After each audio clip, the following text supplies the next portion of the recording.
တကယ်တော့မုတ်စိတ်မွေးပတိုင်းမွေးတွေထားတာကိုကျွန်တော်တအားမုန်းနေဒါပေမဲ့ကျွန်တော်ဆက်ထားနေတော့မယ်အချိန်ကြာလာတော့ဘလောက်တောင်သားကြနေလဲဆိုမုတ်စိတ်မွေးမပိုင်တော့မနေတတ်တော့ဘူးမုတ်စိတ်မွေးဆိုတာကျွန်တော်ရဲ့ကြောက်ရွံ့မှုနဲ့ဖုံးကွယ်ထားတဲ့အတိတ်တွေရဲ့ပြရုပ်ပါ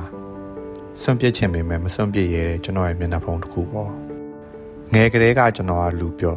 အနေအေးတယ်မိန်းကလေးလိုတိမ်မွေးတယ်ကျွန်တော်အဖေကတစ်စက်မှမကြိုက်ဘူး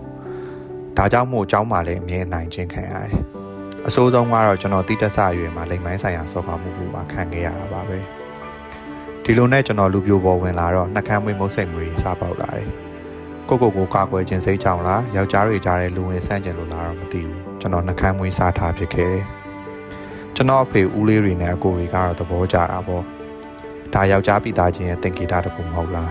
ကျွန်တော်မုတ်စိတ်မွေးထားခြင်းရဲ့နောက်အကြောင်းပြချက်တစ်ခုကကိုယ့်ရဲ့ဖြစ်တည်မှုကိုသူတို့တွေစီကအထူးသဖြင့်အဖေစီကကွယ်ဝှက်ထားခြင်းတာထင်ပါတယ်ကျွန်တော်အသက်20လောက်ရောက်တော့အဖေဆုံးတယ်ကျွန်တော်လောကကြီးဟာသွားတယ်လို့ပါပဲတစ်ချိန်တည်းမှာပဲကျွန်တော်ဖြစ်တည်မှုအတွက်ကြောဖြတ်ရမယ်တိုင်းကြီးလည်းမရှိတော့ဘူးပေါ့အဖေမရှိတော့ကျွန်တော်နည်းနည်းပူရဲတင်လာတယ်အတိအလင်းဝင်မခံရဲသေးပေမဲ့တငယ်ချင်းတွေကြားထဲမှာတိတ်မဟန်ဆောင်ဖြစ်တော့ဘူးဒါပေမဲ့မုတ်စိတ်မွေးနှကမ်းမွေးကိုကျွန်တော်ဆက်ထားနေလို့မယ်တယောက်တည်းနေရတာကိုသဘောကျတဲ့ကျွန်တော်ကချစ်သူလည်းမရှာကြည့်မိခဲ့ဘူးကျွန်တော်အလုပ်ခွင်ထဲရောက်တဲ့အရွယ်မှာတော့အရာအလုံးဝေုံသုံးကားဖြစ်ကုန်တယ်နိုင်ငံရဲ့ခြားမှာမိသားစုရဲ့အဝေးတငယ်ချင်းတွေရဲ့အဝေးမှာအထီးကျမှုကတစားတိုးလာတယ်အယောင်ဆောင်တောက်ပနေကြတဲ့လူရဲ့အချားမှာမုတ်စိတ်မွေးနဲ့ကျွန်တော်ကတယောက်တည်း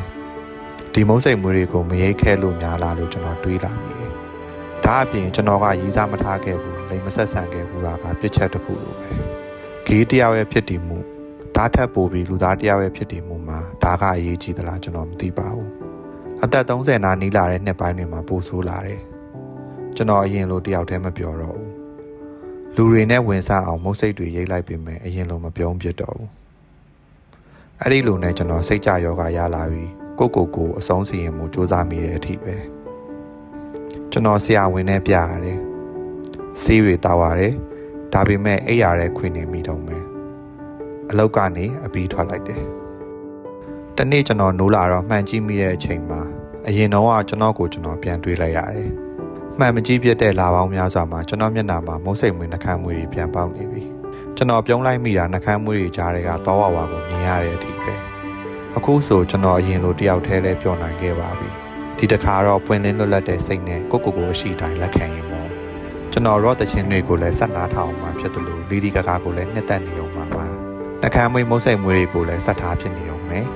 ဖုံးကွယ်ထားဖို့မလိုတော့ပေမဲ့အသားကျနေပြီဖြစ်တဲ့ဒီမျက်နှာဖုံးလေးကိုကျွန်တော်ချစ်တယ်လေကျွန်တော်ကိုအရှိတိုင်းလက်ခံပြီးမှချစ်သူလည်းတွေ့လာပါတနေ့နေ့ပေါ့အခုတော့ကျွန်တော်တွေးရတစ်ခုပဲရှိတယ်လက်ရှိအချိန်လေးတွေကိုတန်ဖိုးထားပြီးဆက်ရှောင်မယ်ဘာတွေဆက်ဖြစ်မလဲမသိပေမဲ့ကျွန်တော်ကြည်နေတယ်ကျွန်တော်ပြောပါတယ်